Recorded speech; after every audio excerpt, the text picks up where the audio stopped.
안녕하세요. 미국 주식으로 편안한 노후 준비 중경투 TV입니다. 네, 3월 30일 화요일입니다. 지난주 골드만삭스, 모건스탠리, 도이치뱅크 같은 대형 투자은행을 통해서 30조 블록딜 여파가 있었기 때문에 오늘 주식시장은 또 한번 휘청했고요.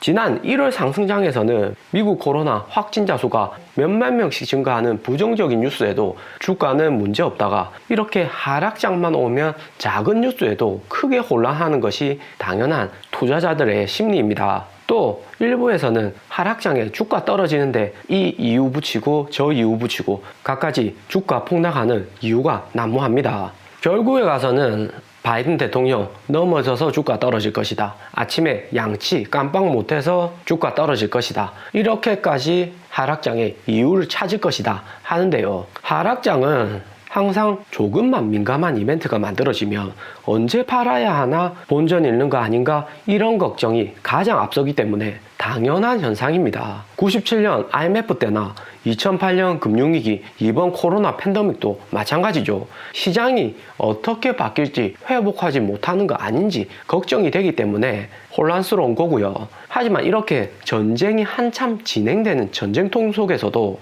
우왕좌왕 갈피를 못 잡고 있으면 안 됩니다. 이럴 때일수록 시장을 직시하고 리스크 하나하나 잡아가면서 이건 작은 문제다. 그냥 개미들 겁져서 공매도 세력들이 으쌰으쌰 덕 보려는 거다. 이런 것을 제대로 알아야 합니다. 지금 시장이 불안하다고 급등주 갈아타고 비트코인 가상화폐 오른다고 암호화폐 투자해버리면 손실로 이어지는 악순환이 계속되는 거고요. 그래서 멘탈 잘 잡으셔야 합니다. 상승장에는 테슬라하고 나스닥 잡주들 같이 가져가지만 하락장에는 테슬라하고 일정 현금을 가져가야 되는 거고요. 나스닥 잡주들 싹 팔아서 테슬라나 현금 가지고 있어야 되죠. 글로벌 경기가 코로나 때문에 누워있다가 이제 다시 일어서려고 기지개 피니까 여기저기 몸이 쑤셔서 나오는 반응일 뿐입니다.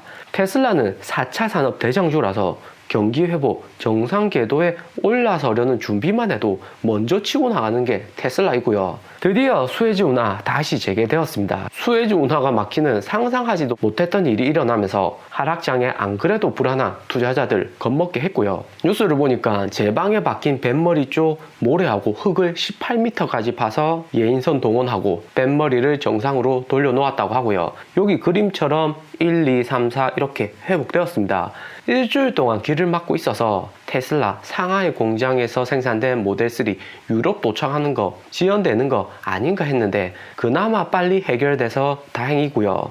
수에즈 운하 운행 재개되고 잠시 급등한 유가와 원자재 가격은 다시 하락 중입니다. 일단 요즘 같은 국제 정세나 수에즈 운하 같은 이슈로 테슬라 주가에 가장 문제되는 것이 공포 심리이고요. 글로벌 개인 투자자들은 이런 공포 심리를 공통적으로 느끼고 있습니다. 코로나 끝나고 경제 회복하며 경제 정상으로 돌아와야 하는데 미국하고 글로벌 국가들이 경기 부양한다고 대량의 자금을 시장에 공짜로 풀고 있고 그렇다고 경기 침체 걱정에 금리 올릴 엄두도 못 내고 있고요. 이렇게 되면서 현금의 가치가 떨어지는 거 아닌가, 자산 가치가 너무 올라서 버블 오는 거 아닌가 이렇게 생각하니까 비트코인 가격은 지난주 파월 의장이 비트코인 투기 발언 이후에 10% 폭락이 심한 어느덧 다시 57,000불, 8,000불 반등했고요. 비트코인뿐만 아니라 ARK에서 투자하고 있는 GBTC, 비트코인 대표 종목 모아놓은 ETF죠. 그리고 이더리움 할 거 없이 가격이 급등하고 있습니다. 그렇다고 코인은 지금 너무 고점이기 때문에 들어가는 것은 무리가 있고요. 시장의 변동성이 확실히 크고 안정화가 오래 걸릴수록 코인으로 자금이 많이 이동하는 겁니다. 그런데 지금이 언컨택트에서 컨택트로 변하는 시점이라 그렇지 미국의 바이든 대통령 정권 아래서는 이 같은 상황이 그렇게 오래 지속되지는 않아 보입니다. 지금 글로벌 경제 안정화시키는 데는 바이든 대통령만한 선택이 없고요. 트럼프가 계속 집권하면서 일시적으로 주식시장은 좋을 수도 있겠지만 오히려 중국을 다시 키워주는 꼴이 되기 때문에 장기적인 미국 주식에는 부정적입니다. 지난주 블링컨 국무장관이 중국 압박을 이어가면서도 동맹국들에게 미국과 중국 중 어느 한쪽을 택하라고 강요하지 않겠다 이야기했고요. 미국이 중국의 패권주의 1대1로 대외 확정 제재하는 게 쿼드, 미국, 인도, 일본, 호주가 국제안보 주체로 정기적으로 가지는 외교장관 회의고요. 트럼프 때부터 쿼드로 태평양 쪽 잘 막고 있었지만 문제는 유럽이었습니다.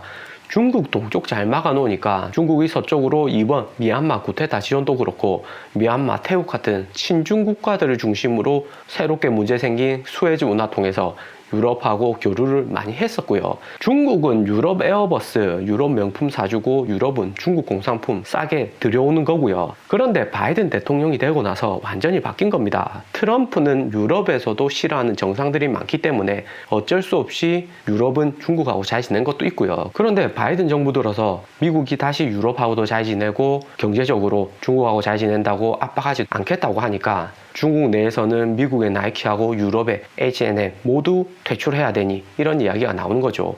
그런데 주말에도 이야기했듯이 중국이 이런 것은 일시적인 퍼포먼스에 지나지 않고요. 오늘 뉴스 나왔지만 나이키 불매 운동한다던 중국에서 알리바바 쇼핑몰 타오바오에서 할인한다고 하니까 한 번에 35만 명 몰려서 바로 매진됐고요. 테슬라도 마찬가지입니다. 중국이 이번에 이렇게 미국이 중국 제재하고 유럽까지 미국 편 드니까 앞으로 중국 내 테슬라 더 강하게 제재하는 거 아닌가 걱정하시는 분들 많고요. 그런데 중국도 코로나로 경제가 많이 힘들어졌고 안 그래도 6%밖에 올해 경제 성장 못한다고 리커창 총리가 발표했고 중국의 국가 부채가 역대급이니 이런 이야기가 나오기 때문에 중국이 뉴스로 겁만 주는 거지 실제로 그렇게 행동은 못합니다. 골드만삭스에서 지난주 금요일 블록딜에서 105억 달러어치의 급매도를 한 것도 이 같은 글로벌 정세하고 다 관련이 있고요.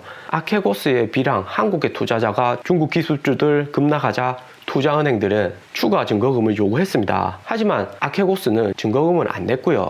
그러니까 은행들이 주식 다 팔고 본전이라 찾자 이런 생각을 한 거죠. 그런데 핵심은 중국도 올해 경제 성장률이 6%대인데 가장 수혜에 크게 입는 것이 텐센트 바이두입니다. 미국하고 유럽이 다시 중국을 쪼기 시작하니까 아케고스나 투자은행도 이런 것을 잘 알고 7조 5천억씩 급매도 한 거죠. 그런데 시장은 화살을 레버리지, 차익 거래 너무 크게 한 비랑한테 돌리고 있는데요. 근본적인 원인은 이 같은 미국, 유럽, 중국 국제 정세하고 깊은 연관성이 있습니다.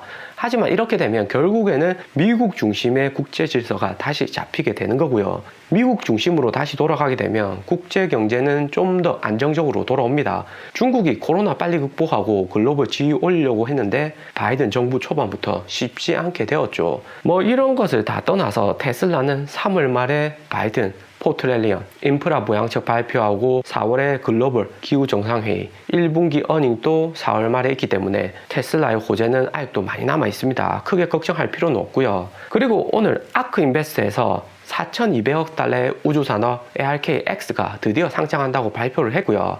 테슬라 일론 머스크의 스페이스X는 아직 미상장이라 ARKX에 포함되지는 않았지만 자동차 산업 못지않게 기업 간의 협력을 중시하는 게 우주 산업이라서 이후에 스페이스X가 수익이 나고 상장된다면 ARKX 종목들도 크게 상승할 수 있을 듯 합니다. 특히나 ARKX는 스페이스X의 비중을 가장 크게 하겠죠. ARK 종목들은 크게 4가지 항목으로 종목을 구성하고요. 첫 번째로 궤도 인공위성 제작, 인공위성 제작할 때 필요한 특허 가진 업체부터 생산 발사 가능한 기업까지 포함하고요. 두 번째로 드론 에어택시. 일단은 중국 이항처럼 배터리가 가장 큰 문제지만 ARKX 종목은 정말 10년, 20년을 내다보고 하는 투자이기 때문에 종목에 어느 정도 포함시키는 것 같습니다. 전기차 발전으로 배터리도 빠르게 발전하고 있기 때문에 5년 이후에는 어떻게 될지 모르는 분야이기도 하죠. 세 번째, 인공지능 로봇 AI, 달 탐사 로봇, 화성 탐사 로봇 이런 것에는 필수적이죠. 그리고 우주 산업에 직간접적으로 수혜를 입는 기업들로 구성이 되어 있고요. 수수료는 0.75%로 여전히 비쌉니다. 특별한 이슈가 없으면 빠르게 ARKX ETF가 출시된다고 하고요. ARKX 종목들은 이렇게 구성이 되는데 비중이 가장 큰 것은 GPS를 측량하는 기업인 트림블 내비게이션입니다. 그 다음 3D 프린팅 ETF, 버진 갤럭틱 같은 우주 산업도 있기는 한데 시총이 작다 보니까 비중이 상대적으로 작습니다. 반도체 업체인 TSMC, 엔비디아도 있고 넷플릭스도 있네요. 우주에서 장기간 거주하면 넷플릭스만 봐도 1년은 금방 지나갈 듯 하고요. 중국 기업도 징동 텐센트가 있는데 이 기업들은 VC 벤처 투자를 많이 하기 때문에 간접적으로 영향이 있겠다 보는 겁니다. 전체적으로 보면 방산 기업이 많은 편입니다. 록히드 마틴이나 보잉, 해리스 이런 기업들이 있고요. ARKX는 핵심 상위권 10개 종목이나 우주 특화된 기업들을 제외하고는 계속해서 변경될 수 있고요. 참 1월같이 시장이 좋았다면 엄청 펌핑돼서 팔릴 텐데 시기라서 잘 팔릴 수 있을지는 조금 의문이 듭니다. 하지만 지금 들어간다면 저가에 미리 들어갈 수 있는 장점도 있는 듯 하고요. 오늘 영상은 여기까지입니다. 투자에 도움 되셨으면 하고요. 영상이 좋았다면 구독과 좋아요 부탁드립니다. 감사합니다.